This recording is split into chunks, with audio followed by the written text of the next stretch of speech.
Ini dihadapkan ke Mahkamah Magistrate Kelang hari ini atas pertuduhan membunuh seorang penunggang motosikal di Jalan Raya Barat Ahad lalu.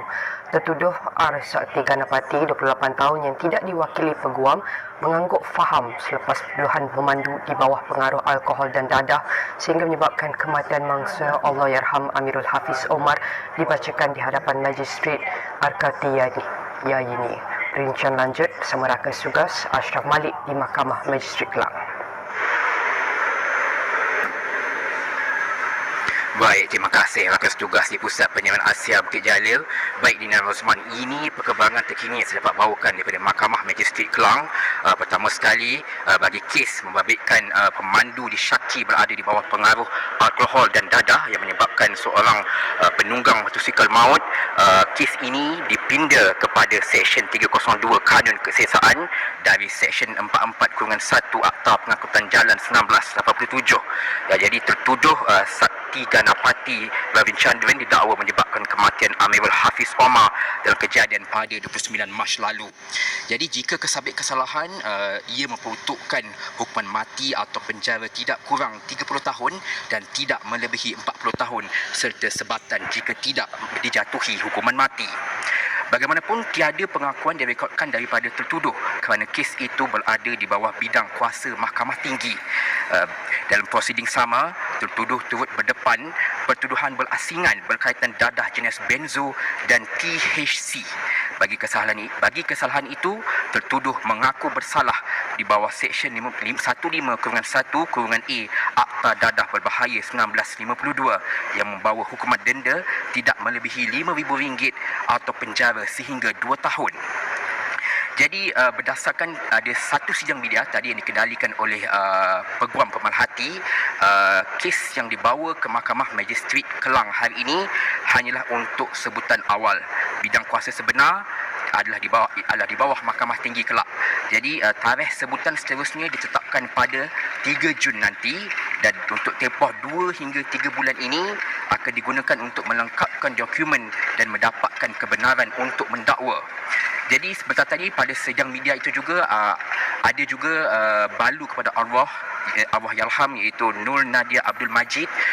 Beliau menzahirkan rasa syukur yang sangat-sangat penuh pengharapan kerana kes kini diteruskan di bawah Seksyen 302 Kanun Kesesaan iaitu melibatkan jenayah bunuh.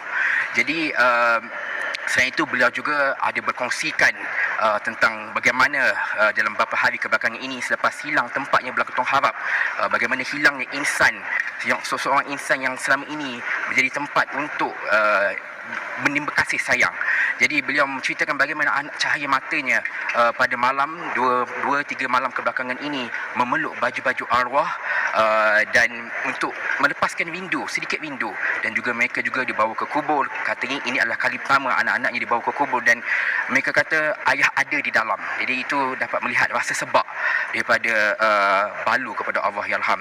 Dan tadi ketika ketibaan balu pada sekitar 9.20 pagi tadi, beliau ada sempat mengungkapkan sedikit pesanan ringkas kepada pengamal media. Dia ada menyebut nyawa dibayar nyawa. Jadi demikian penegasan dibuat oleh balu bahawa keadilan mesti ditegakkan walau apapun caranya.